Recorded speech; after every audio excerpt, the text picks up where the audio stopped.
But you know and I know that you are even better than your boss. Skills-wise. Bakit ganon? Kasi naka-mindset sila mag-boss eh. Tayo naka-mindset tayo magtrabaho para sa kanila. That's why at the end of the day, they get their goals, and guess what? You help them get their goals. You are an instrument of them getting their goals. Well, you get rewarded also, but the fact is, your effort is even bigger than them. But at the end of the day, they get their dreams faster than you are. Tama ba yun? Bakit? Kasi nasa mindset bata pa lang. Now, ang hindi makatawid dito, maraming empleyado. But in network marketing, why do you need to join this business? Because dito, hindi lang ng mga tao, tinuturuan namin silang tumawid from this side of the quadrant to the right side of the quadrant na napaka-importante to become financially free. Because the first step towards financial freedom, again, is to have a business of your own. So dito, yung mga nahihirapang tumawid because, tatakot mag-risk, ayaw iwan ng comfort zone, masyadong security ang masyadong nilang pinangangalagaan. By joining network marketing, especially in global, we actually help you to cross from this side to the right side of the quadrant. Therefore, at the right side of the quadrant, nandito yung more freedom. Dito, ang hanap ng mga tao, security. Dito, ang hanap ng tao, freedom. Kaya pag may hindi naniniwala sa inyo, it's okay. Sabihin nyo na lang sa kanila, sabihin mo sa sarili mo, at least ako nakakatawid na, ikaw hindi pa. Diba? Kasi ikaw nakakatawid na eh.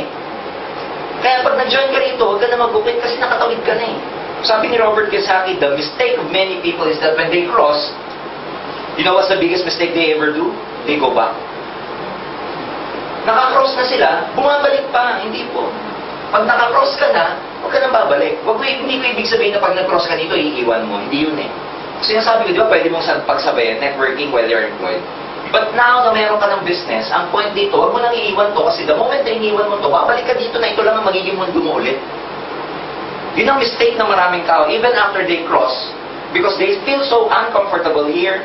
There's a lot of challenges here. Unlike in their comfort zone, unlike in their job. When they cross this, subconsciously, hindi nila kaya, etc., bumabalik pa rin dito. Ngayon na nasa in-global kayo, nandito ka na. Huwag ka nang babalik. Yeah. Kaya pag may mga hindi naniniwala ng kapwa niyo Pilipino, okay lang. Lagi mo sasabihin sa sarili mo, at least ako nakakatawid na ako sa quadrant. Diba? Sila hindi pa. Number 3, dito, why you need to join network marketing? Because dito magagamit niyo yung power of leverage. The ability to multiply your time through others. John Paul Getty once said, the first billionaire in the States once said, I'd rather make 1% out of the effort of 100 people rather than making 100% out of my own effort. Leverage. In network marketing, that's the same. Kaya ka nagre-recruit to multiply yourself. Because as long as you are working for yourself, or as long as you are working for someone else, you're beholden to someone else. Ang tawag doon, linear income. Linear income means a day's pay for a day's work. Ang networking is not linear income. This is multiplex income. Making money over over a lot of sources over an extended period of time. Ang tawag doon, multiplex income. And mangyayari lang yon dahil may leverage ka.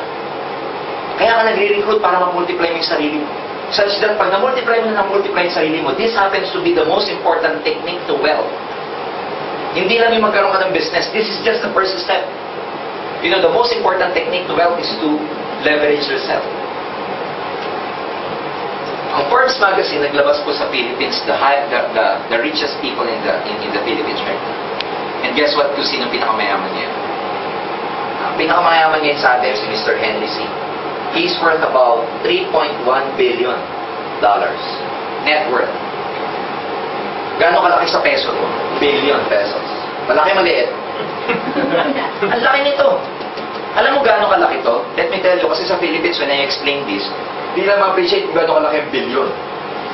Translate natin to sa oras. 150 billion. Paano mo uubusin to? Let me tell you. Kung uubusin mo to, ang spending mo is 1 million a day. Kaya, hirap ubusin ito. Tama? 1 million a day. Wala kang gagawin kundi ubusin lang. Ang laking problema nito, pag hindi mo na ubusin ngayon, bukas may 2 million ka. Pretending ikaw uubusin mo yung 150 billion, that you have in mind to spend 1 million a day. So magkano mauubos mo in 7 days? 7 million. Sa isang buwan, 30 million. In 1 year, 365. O, simply divide 150 billion to 365 million. Guess what? Ilang years mo mauubos yan? 410 years. Now, let me ask you, malaking pera hindi? Ganun kalaki ang 150 billion. So, bago mo maubos yan, 410 years, kailangan mong mamatay, mabuhay, mamatay, mabuhay, mamatay. Bago mo siya maubos. Kaya ang tawag dito sa mga to, ito yung mga kaapu-apuhan ay mayaman. Believe me, kahit 10th generation apo na ni Henry C., malamang kilala pa rin si Henry C. Alam mo, pag naglalaro siguro sila ng kalaro nun, ng 10th generation apo, sasabihin siguro ng kalaro niya sa kalaro niya. Alam nyo, yung lolo ng lolo ng lolo ng lolo ko, ay nako si Henry C., ang yaman nun dati. You know why? Kasi ganun yun eh. Pag mayroon kang ginawang significant, ano na, kilala ka pa. Pero pag wala kang significant na nagawa, second generation ako mo pala, limot ka na. Tama, mali. Wala kang legacy. Oh, tama ba yun? So, itong taong to, may legacy siyang maiiwan. Kahit 10th generation na niya, I'm sure kilala pa rin itong taong to. Why? Because Henry C., when he went to the Philippines, a Chinese migrant went to the Philippines, he was so poor. Siya yung nagbago ng buhay ng mga C clan sa Philippines. That's why pagdating ng 10th generation niya, kilala pa yan. Now, what's amazing about him is that ano negosyo niya? Ano negosyo niya? Meron siyang SM. Sa loob ng SM, maraming mall.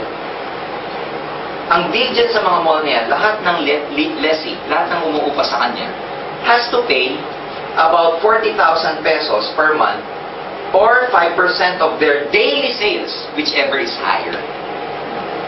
Ganun kayaman niyang Henry C. SM lang ba negosyo niya? Hindi. Sorry. Akin ba yun? Ay, hindi. iPhone din. Sorry iPhone din kasi yung akin ay magkatunog. Diba? So, ang amazing dyan, hindi lang SM ang negosyo niya. Meron pa siyang bangko de oro. Bangko de oro, maraming branch, wate.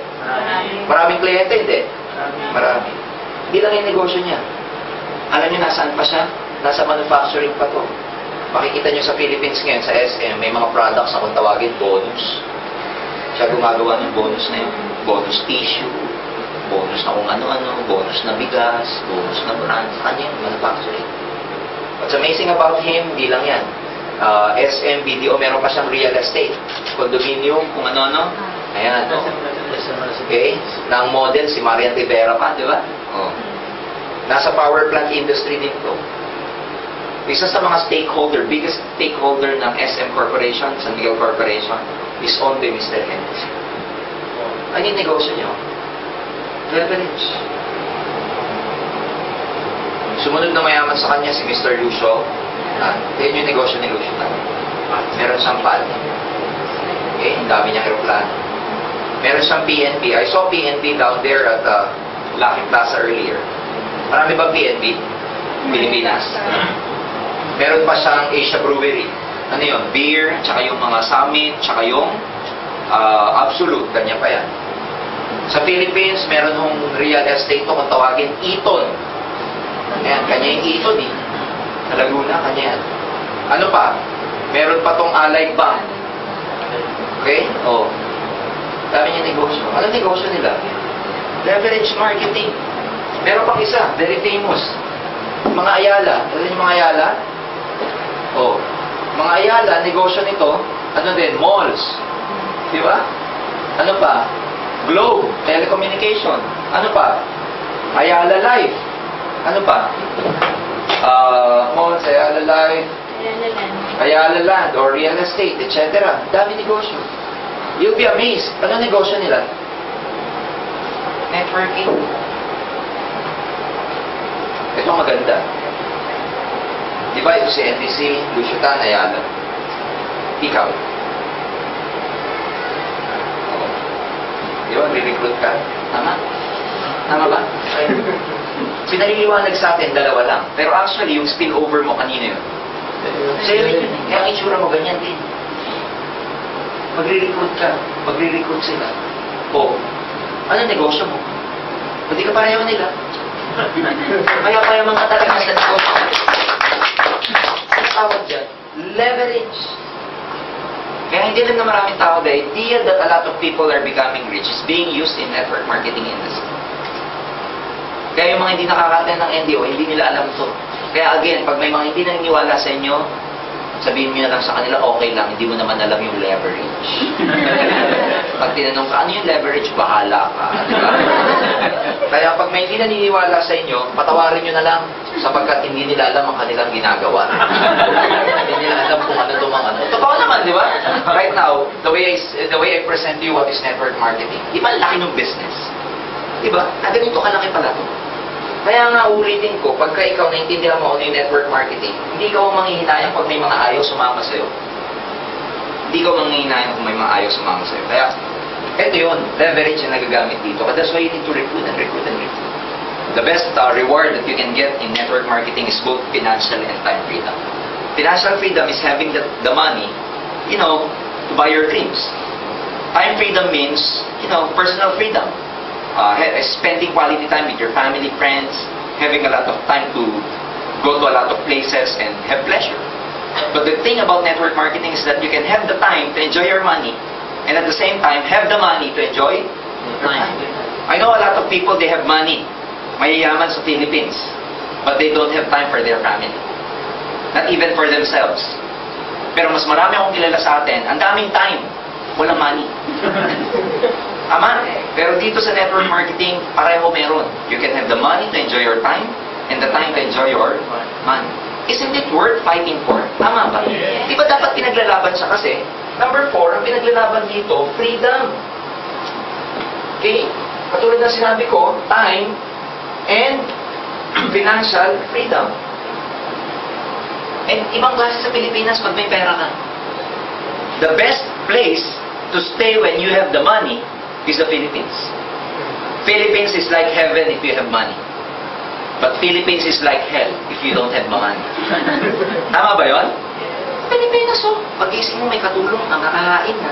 May naglilinis ng bahay mo, naglalaba para sa'yo. May nagpa-plancha para sa'yo. Tama ba?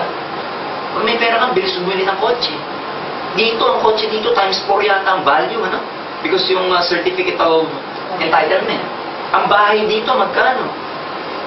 I was talking to one of your leaders, bumili siya ng bahay dito, around 20 million value sa Philippines. 20 million na Philippines sa Pilipinas na bahay. Maganda na ba yun?